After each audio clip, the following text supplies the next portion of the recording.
con Cristo Jesús, la esperanza y la luz que necesitas en tu corazón. Vive con Cristo, vive con esperanza.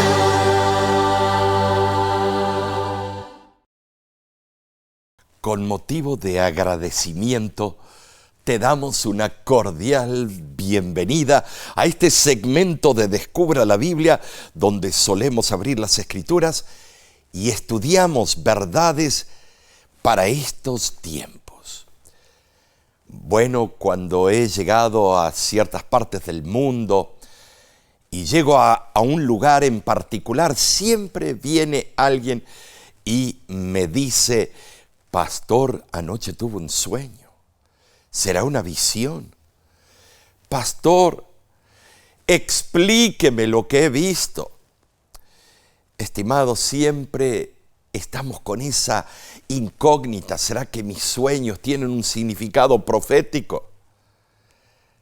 Bueno, yo no sé, pero si algún día el Señor te da el don de profecía, como se lo dio a Daniel, entonces lo más probable va a ocurrir lo mismo, que un ángel o el propio Dios te va a venir y te va a explicar la visión que has visto. El título del tema que sigue en la serie de Daniel es Vengo a explicarte la visión.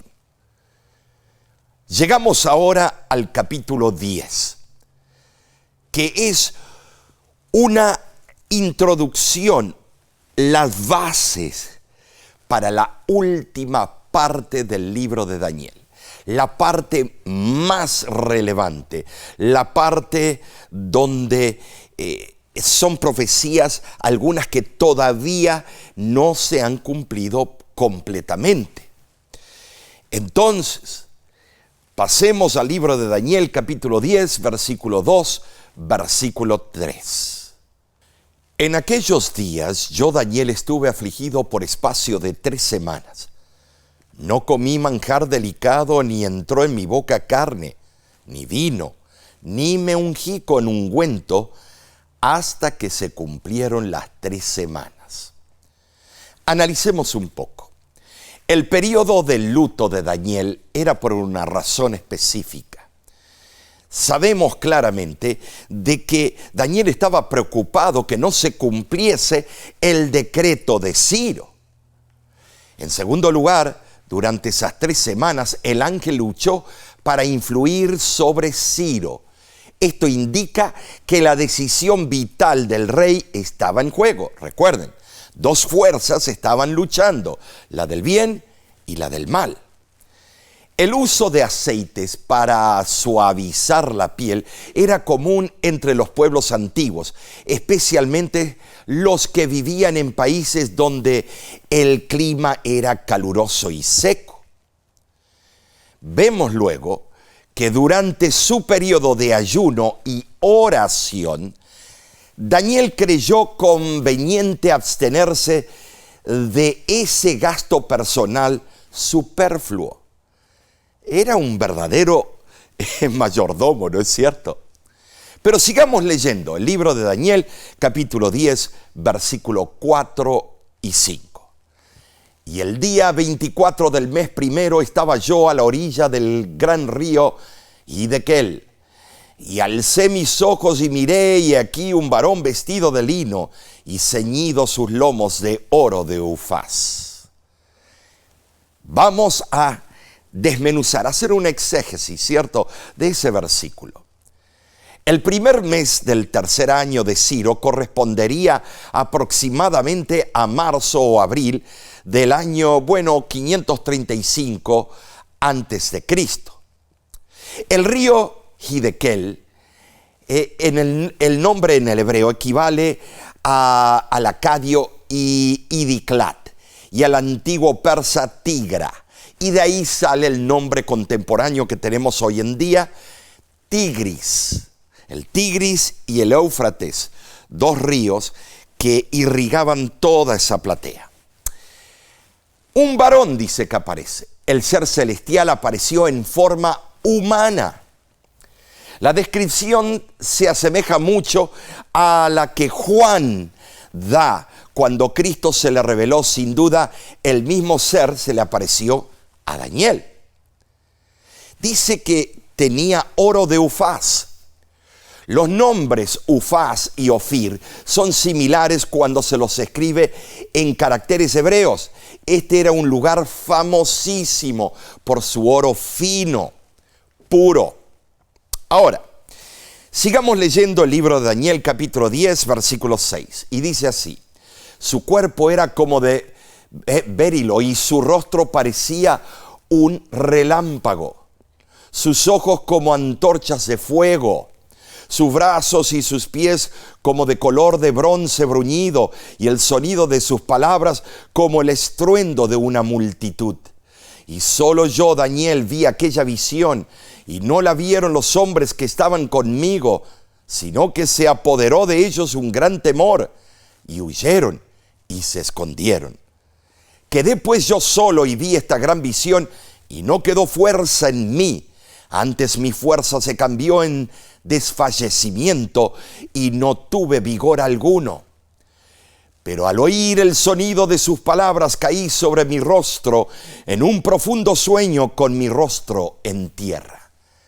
Aquí vemos el factor fisiológico y también sobrenatural de un profeta, lo que acontecía en el proceso cuando entraba en visión. Esto es importante. ¿Por qué? Porque al entender esto podemos diferenciar algunos engaños del tiempo del fin. La revelación solo fue dada al siervo escogido de Dios, pero el efecto de la presencia del ser celestial fue sentido por los que estaban cerca del profeta. Esto también pasó con Saulo de Tarso. Notemos, el primer efecto sobre los que recibían una visión de un ser divino revestido con toda la gloria del cielo era ser privados de su fuerza física. La persona que recibía ese honor quedaba completamente anonadada por el sentimiento de su propia debilidad e indignidad.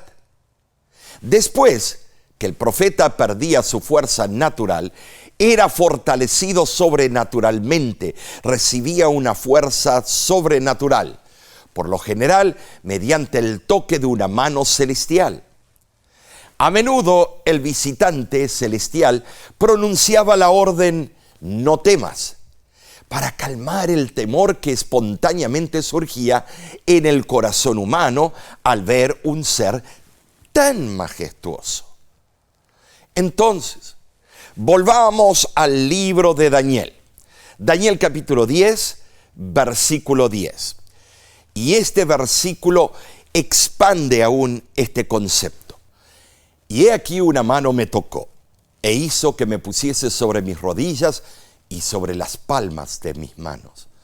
Y me dijo: Daniel, varón muy amado, está atento a las palabras que te hablaré, y ponte en pie, porque a ti he sido enviado. Y ahora, mientras hablaba esto conmigo, me puse en pie temblando. ¿Te das cuenta? Analicemos un poco. Esto es tremendo. Profetas y Reyes habla claramente lo que aconteció. La mano evidentemente era la del ángel Gabriel.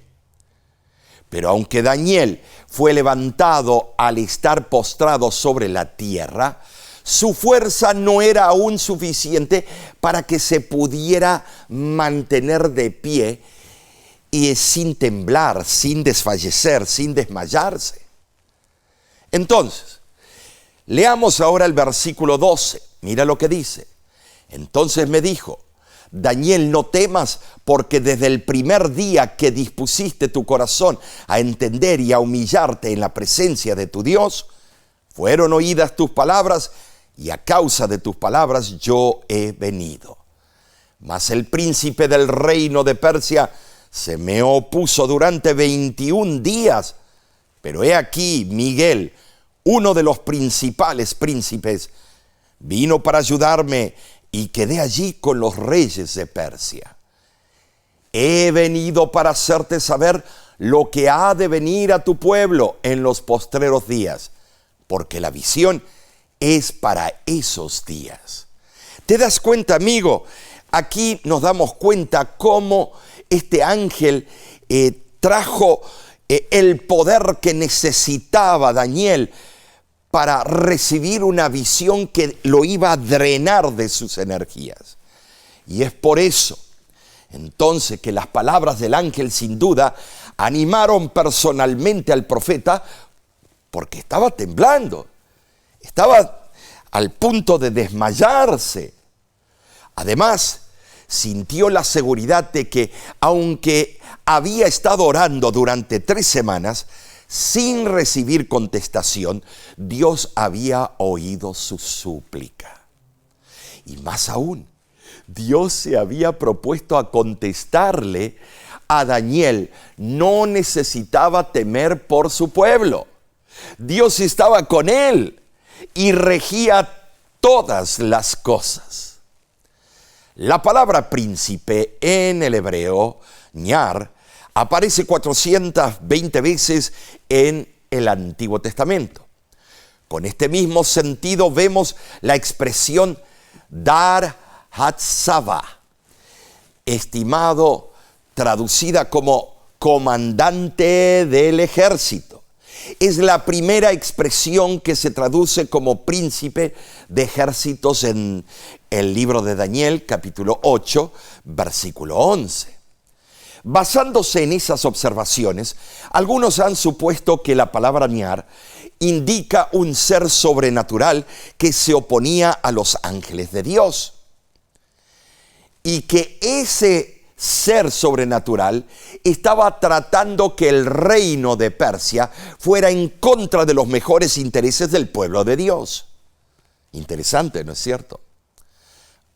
Ahora, veamos nosotros claramente que ese poder sobrenatural estaba tratando que el reino de Persia fuera en contra de los mejores intereses y de los planes de Dios para su pueblo.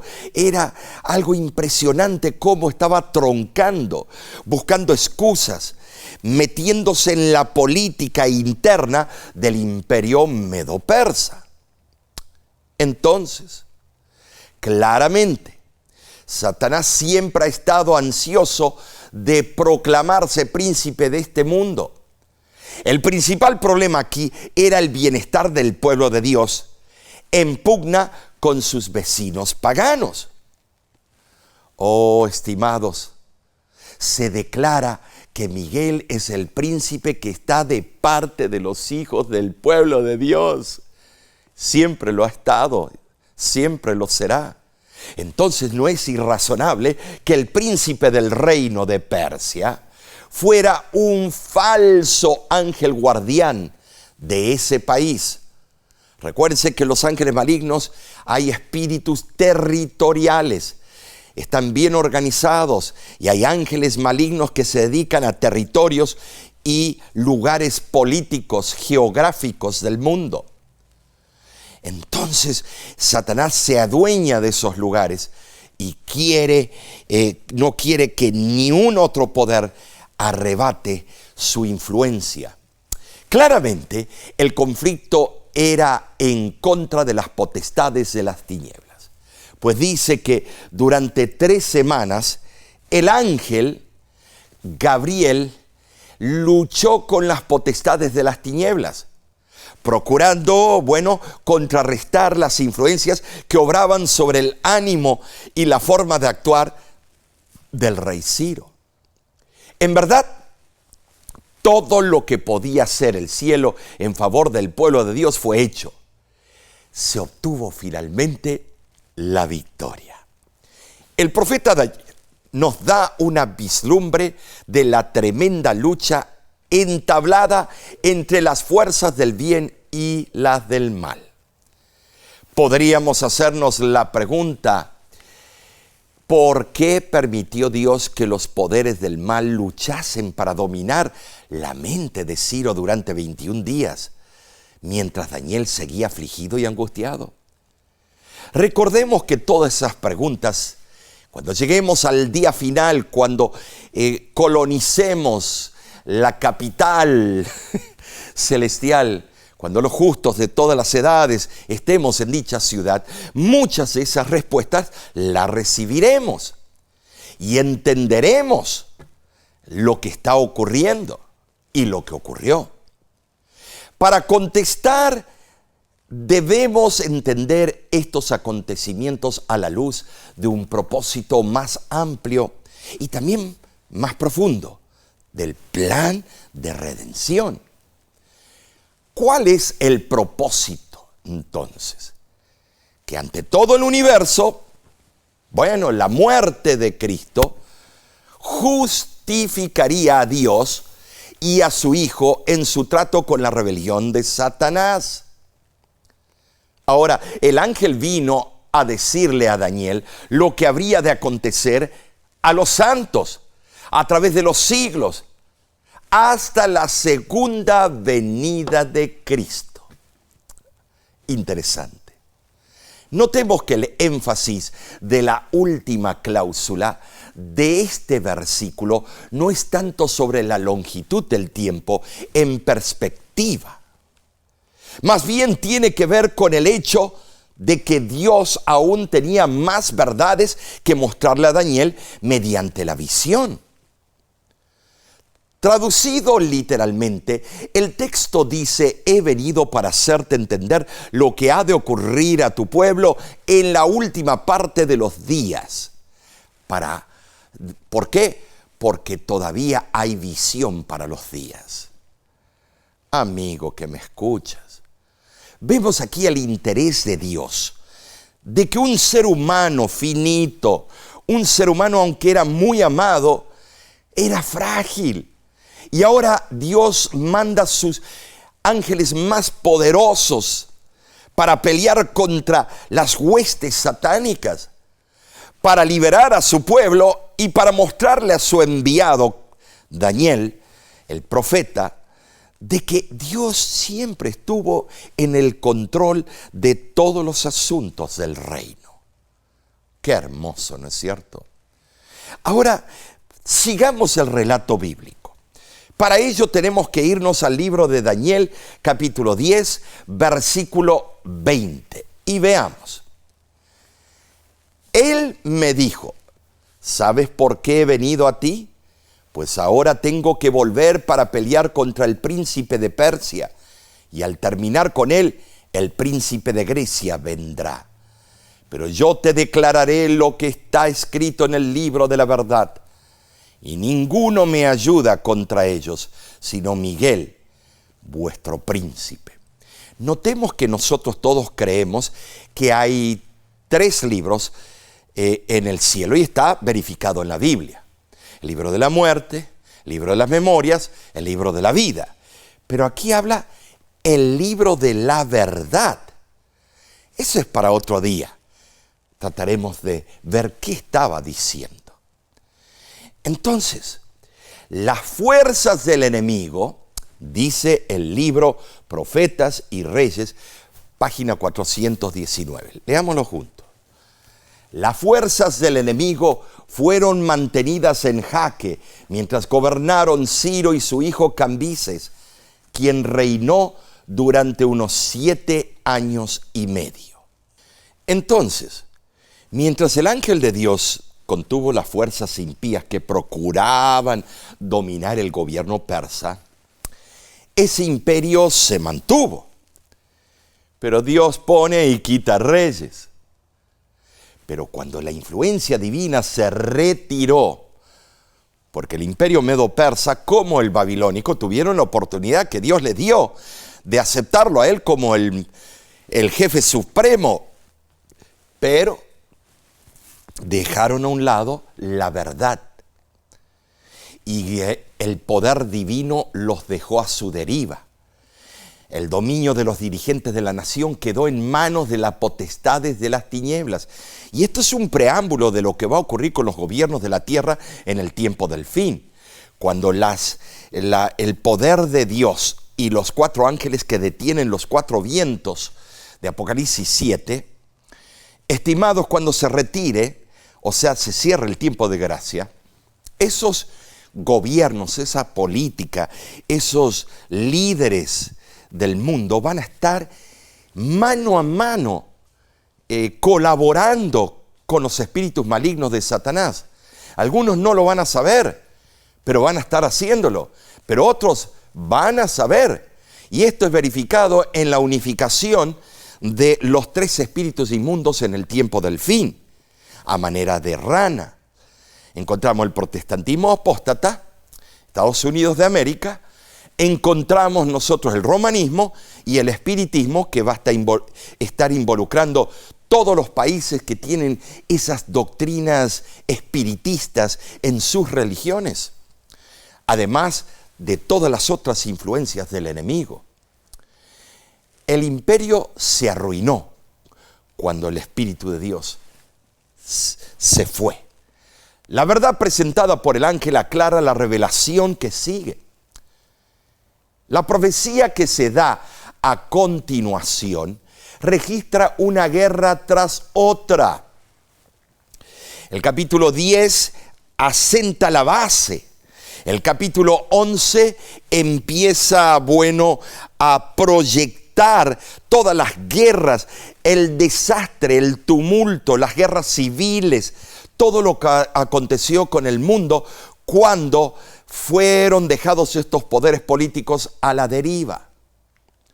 Entonces, ahora vemos que cobra mayor significado cuando se la entiende a la luz de lo que el ángel le dijo a Daniel. Esto es importantísimo. Mira, indudablemente, mientras los hombres luchan entre sí por el poder terrenal, hay detrás del escenario, vemos, y sin que los ojos humanos vean, una lucha aún mayor. Te voy a decir, esa es la lucha que está ocurriendo hoy en día. Déjame explicártelo. Sabemos que lo que está pasando en Ucrania, o lo que aconteció allá, lo que está aconteciendo en el Medio Oriente, lo que Irán está haciendo, los hutis, Israel, todos los poderes antagónicos, desde el Líbano, desde Siria, desde Irak. Estimados, vemos ahí claramente de que hay poderes malignos luchando con los poderes del bien que están deteniendo los vientos de la destrucción final. Si no, hace rato ya se hubiera lanzado los misiles nucleares algún país para darle por la torre, la cabeza al otro país. Israel los tiene, esos misiles. Estimado, puede pasar en cualquier momento. Ahora notemos algo, que hace un tiempo atrás, Polonia dijo: estamos de acuerdo a tener por primera vez misiles nucleares para defendernos en contra de Rusia. Todo el mundo se está preparando hasta los dientes. Y si no se ha apretado el botón, es porque hay ángeles que están deteniendo, a pesar que veas guerras y mortandad. Esto sería 10 veces peor. Esto sería en esteroides las consecuencias.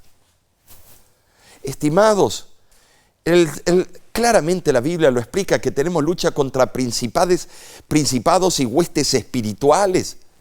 Están peleando contra los ángeles de Dios, contra los planes de Dios, porque quieren avergonzar a Dios, sus santas escrituras, y avergonzar la pluma inspirada. Quieren hacer toda la contra posible. Y tú y yo estamos en el medio, y si tú no estudias, dice Oseas, mi pueblo por falta de estudio perecerá, pero tú no eres uno de esos. Tú estás estudiando ahora con la voz de la esperanza y has abierto las sagradas escrituras para no ser tomado por ignorante. Los acontecimientos terrenales son tan solo, estimados, un reflejo del flujo y reflujo del magistral conflicto cósmico entre el bien y el mal. Sin embargo, así como se muestra que el pueblo de Dios es preservado a través de su agitada historia, registrada proféticamente por Daniel, así también es seguro que en esa contienda mayor, las legiones de la luz obtendrán la victoria sobre las potestades de las tinieblas. Oh, estimados, yo me imagino cómo habrá estado el profeta Daniel cuando ve al ángel de Jehová que viene a explicarle la incógnita. Era un hombre fiel, un hombre que había pasado por todo, no pudo tener familia, no pudo casarse, no tener hijos. Era un hombre brillante, un estadista, un hombre que comprobó la reforma pro salud y comprobó que el Dios verdadero existía y era latente. Lo que habrá sido la visita del ángel para explicarle la visión. Y hoy el Señor te está explicando a ti lo mismo. Te está visitando el ángel de Jehová. Y es por eso te invito ahora en este momento a que oremos juntos. Padre que moras en los cielos, hemos recibido la visita de tu ángel, explicándonos el capítulo 10 de Daniel y preparándonos para la parte más difícil, que es el capítulo 11 y 12 de dicho libro. Ayúdanos a entender y aplicarlo en nuestras vidas y a no ponerte a ti en tela de juicio. Yo te pido la bendición en el nombre de Cristo Jesús. Amén. Estimado, estimada, te invito a que te suscribas en nuestro canal de YouTube. Invita a otros, porque de esta manera el Evangelio llegará a ellos, como lo estamos presentando ahora. No pierdas esa oportunidad. Y de nuestra parte te decimos a ti y a los tuyos, que Dios te bendiga ricamente. La voz de la esperanza, al grito del corazón, alcanza al herido y lo entrega a Dios. La voz de la esperanza.